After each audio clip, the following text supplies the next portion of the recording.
Добро утро и по втор пат за денеска и втор утрински поздрав се разбира до нашите гледачи. Оние кои што редовно не следат знаат дека често ги афирмираме пред нашиот објектив темите поврзани со емпатијата, хуманоста и спортот исто така, а тоа ќе го направиме и во следните минути. Како што најавивте, наши денешни соговорници се Нела Стојанова и Антонио Пандовски, хуманитарци кои што трча во чест на малиот Роман кој се бори со неколку тешки диагнози, а останува храбар во текот на секој ден, но секако испратија порака за солидарност и кон сите останати деца со ретки болести. Да не должам, ќе се ги поздравам нашите гости и ќе ви се заблагодарам пред се што сте дел од утринската на Телма. Ајде да ја дадеме прво збор на дамата. Нела, добро утро и до вас. Помина неколку дена од како трчавте, дали ги сумиравте впечатоците, какви се импресиите со оглед на тоа дека наидовте на голема подршка кај јавноста? Така, впечатоците се позитивни секако. Се уште ги имаме оние емоции, не стивнуваат и пораки, поддршка од сите страни. Мора да се заблагодарам на секој еден кој што ја даде поддршката, кој дојде до стазата, кој дојде да не пречека на крај, кој ќе ни се јавеше, ќе ни пратеше порака. Имаше многу луѓе кои што се уклучија во овој подвиг, само да ја дадат поддршката и да го кренат гласот, да кажат дека децата кои што се соочуваат со ретки болести не се сами, имаат покрај нив луѓе кои што се тука да им ја дадат моралната поддршка. Антонио, колку километри вкупно истрчавте и на која релација поточно? Добро утро, фала ви пред се на поканата пак да видам гости на утринска телевизија, утринска програма на Телма.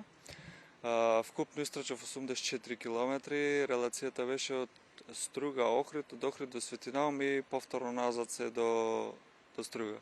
Каде што не чекаше најхраброто дете на светов, Роман. Дали Роман ви сподели потоа како го доживуваше целиот овој подвиг направен од ваша страна? Кои беа неговите коментари, па и коментарите на неговите родители исто така?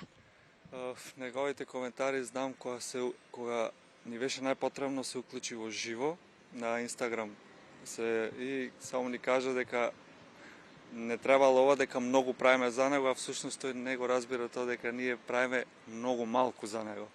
Тоа е суштината на таа, а родителите негови се пресречни. Добро е кога правиш некои работи како емпатија и креваш глас. Значи родителите слободно можат кога се сочуваат со вакви проблеми да креват глас, да се борат, бидејќи не е ништо срамота. Тоа е сето дел од таковиот живот, а ние сме тука да им даваме поддршки, да се бориме за нивна надеж. Нела, кои беа предизвиците додека трчавте во смисла и на психички и на физички аспект, особено затоа што имавме високи температури, па колку беше тешко на некој начин да се истрае во тоа да се дојде до крајната цел?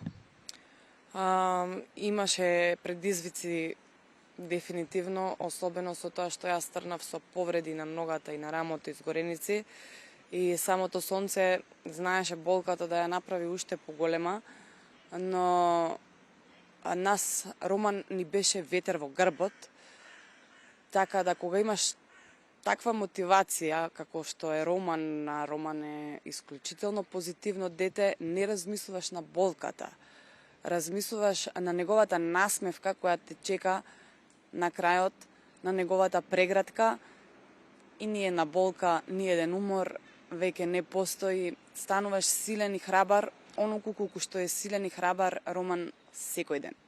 Да се вратиме малку назад хронолошки, дали вие со Антонио од предходно се познававте и како се роди идејата за ваквиот подвиг? Така, ние се познаваме од предходно, се запознаваме на трки. Воедно јас организирам и трка на која што лани Антонио беше учесник, а нормално и оваа година. Одиме заедно на трки, а оваа идеја се роди баш од храброста на Роман.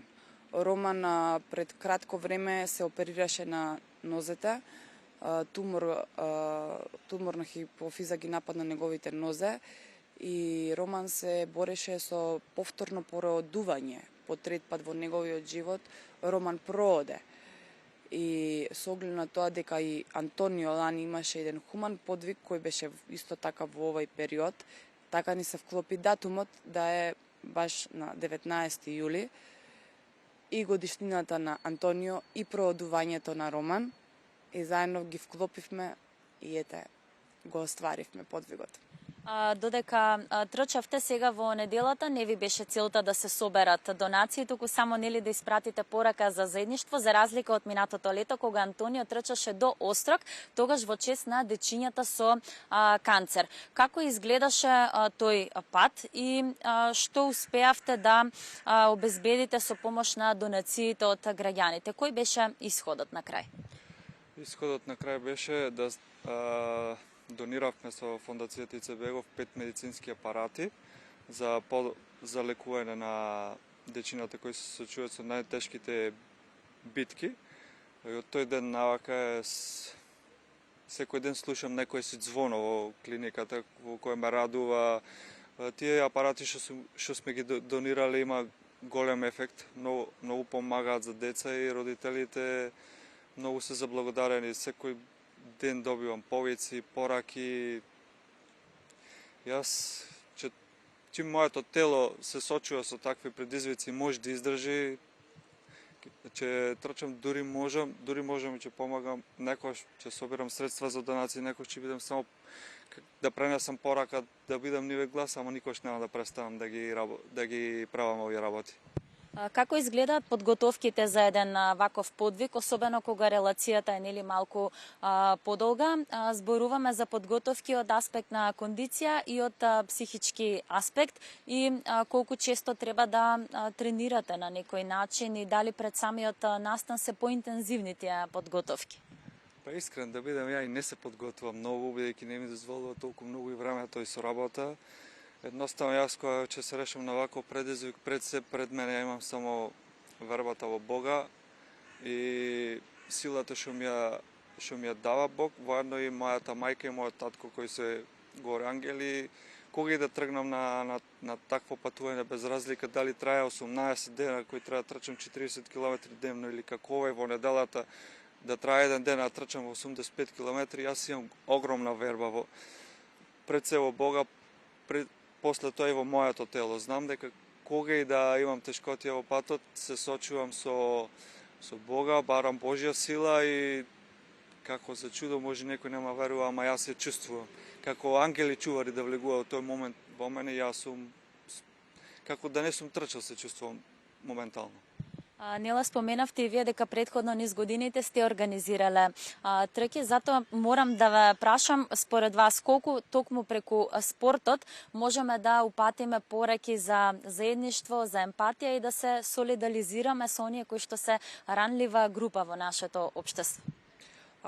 Спортот обединува, спортот ги спојува луѓето, спортот знае да ги собере луѓето и баш кога луѓето се споени и сплотени, знаат да слушаат. И баш поради тоа одбравме преку спортот да ја пренесеме оваа гласна порака. Ви благодарам, Антонио, уште за крај еве да упатите токму преку нашиот објектив еден апел или можеби охрабрувачка порака до сите оние кои што поминуваат, односно чекорат на некој макотрапен пат, соочувајќи се со здравствен проблем или предизвик, што би апелирале до нив со цел да ги мотивирате? Па апелирам пред се само да верува дека кога и да еден ден Бог си ги реди коцките и дека моментално никош не треба да се негативни, бидејќи пример е мајката на Роман Ивана, бидејќи секој ден се соочуваат со некакви борби се, али во нив има огромна позитива и огромна верба во Бога и огромна борба. Така да истото го кажувам јас, бидејќи колку веруваш, толку работите си идат на свое место. Ви благодарам уште еднаш што бевте дел од нашата утринска емисија. Секако ми преостанува само да ви посакам и на двајцата многу успеси на полето на спортот, па и на сите останати полиња.